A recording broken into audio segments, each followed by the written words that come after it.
Hola, no te quiero hacer perder mucho el tiempo, así que voy directa al grano. Si quieres escuchar el audiolibro completo, echa un vistazo al enlace en la descripción. Podrás disfrutar de una prueba totalmente gratuita que te dará acceso a un amplio catálogo de audiolibros.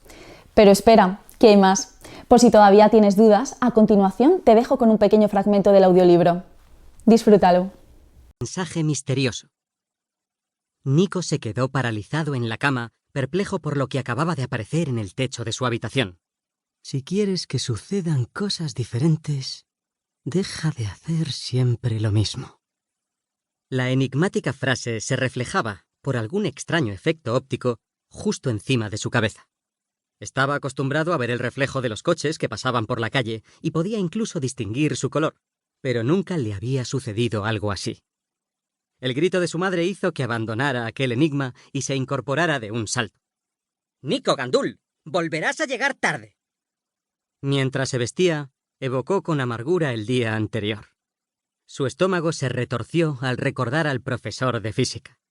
Tenía la mala costumbre de preguntarle justo cuando su cabeza estaba en las nubes y había metido la pata hasta el fondo.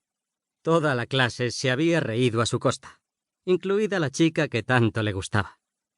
Para acabar de empeorar las cosas, durante la hora de gimnasia, el coleccionista de novias de la escuela se había acercado a tontear con ella.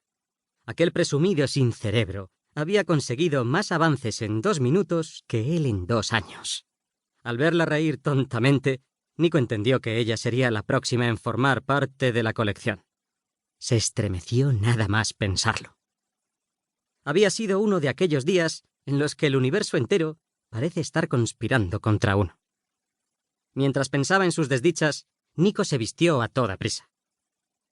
Se enfundó unos tejanos rotos y la camiseta del día anterior que estaban encima de la silla. Con un rápido movimiento de manos, se peinó el pelo y observó su reflejo en el espejo del armario. Nico había nacido con una peculiaridad: un ojo de cada color. Uno de ellos era azul y el otro verde. Sus padres esperaban que, al crecer, ambos ojos adoptarían un mismo color. Pero no fue así. A continuación, arrastró con el brazo los libros que estaban sobre su escritorio hasta meterlos en la mochila. Pensó que tenía que ahorrar para comprarse una nueva. Aquella era demasiado infantil y no contribuía a que mejorara su ya escasa popularidad. Levantó la vista dando un suspiro y entonces la volvió a ver. La frase misteriosa seguía reflejada en el techo. Intrigado, Nico arrojó la mochila sobre la cama y sacó la cabeza por la ventana, intentando deducir el origen de aquella extraña proyección. ¿Sería una campaña de publicidad? Pero no supo ver de dónde procedía. Se acordó de la profesora de física que había sustituido a su enemigo durante un mes a principios de curso. Se llamaba Blanca. Era muy guapa y simpática, pero hablaba tan rápido cuando se entusiasmaba que se ganó el apodo de Black and Decker. Les había hablado de la reflexión y la refracción. Había entrado en clase con un espejo enorme. Tras apagar las luces, pidió a Nico que crease una nube con la tiza del borrador. Lo sacudió con la mano y entonces ella encendió su linterna. Gracias a la nube de tiza, pudieron visualizar el camino recto que seguía el haz. Luego encendió las luces de nuevo y les propuso un enigma. Imaginaos una calle por la que circula un coche oscuro, sin luces. Todas las farolas de la calle están apagadas. No hay resplandor de ninguna casa, ni luz proveniente de los escaparates. De repente, un gato negro cruza por delante del coche. Sin embargo, el conductor frena a tiempo antes de atropellarlo. ¿Cómo ha conseguido verlo? En la clase se hizo un silencio expectante. Todos temían que una mala respuesta diese como resultado un punto negativo en su expediente. Blanca insistió un par de veces, y al no obtener respuestas, se resignó a dar la solución. Nadie os ha dicho que fuese de noche. Era pleno día, de modo que el conductor no tuvo problema para verlo y parar. ¡Nico! El tono crispado de su madre hizo que renunciara a seguir buscando el origen del misterioso mensaje. Entró en la cocina y engulló casi sin respirar el bol con cereales y leche, mientras su madre lo sermoneaba. Como cada mañana, bajó los escalones de 2 en 2 hasta llegar al portal. Abrió la puerta de la entrada como siempre y miró a la calle por la que solía bajar hacia su instituto. De repente se detuvo en el portal. Un escalofrío recorrió su espalda al recordar las palabras que tanto le habían intrigado unos minutos antes. Si quieres que sucedan cosas diferentes, deja de hacer siempre lo mismo. Instintivamente giró la cabeza para mirar la calle cuesta arriba. Nunca había tomado esa dirección para ir al instituto, porque implicaba dar un rodeo. Además, la parte alta de aquella zona era solitaria y apenas había tiendas. Recordó de repente unos versos que había visto en la carpeta de la listilla de la clase. Eran de un tal Robert Frost, y decían: «Dos caminos se bifurcaban en un bosque, y yo tomé el menos transitado». Y eso marcó toda la diferencia.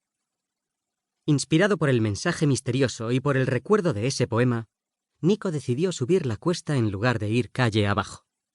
Poseído por un repentino entusiasmo, le pareció que era la primera vez que pasaba por allí. Había detalles de la calle que le sorprendían, desde los colores de las fachadas hasta la fragancia de los árboles otoñales que crecían en las aceras.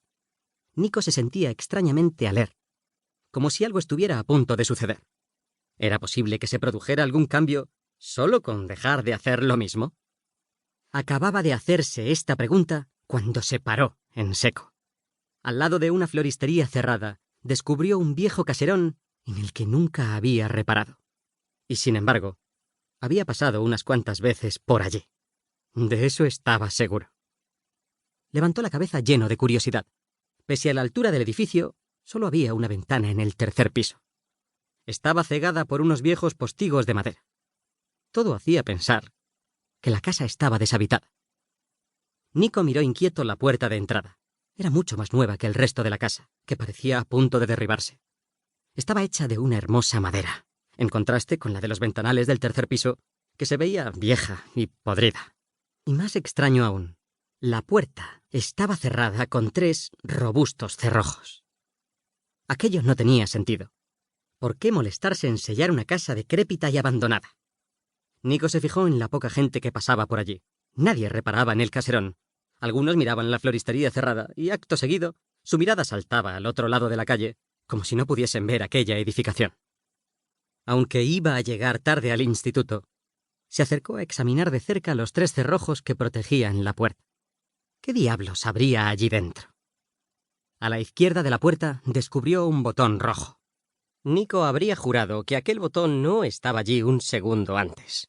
Era como si hubiera aparecido de repente al mirar hacia aquel lado. Pero sabía que eso era imposible, así que asumió que se le había pasado por alto. Debía de estar más dormido de lo que pensaba. Movido por la curiosidad, no pudo evitar pulsar el botón. Sin saber qué excusa iba a dar, contuvo la respiración al oír el sonido del timbre al otro lado de la puerta.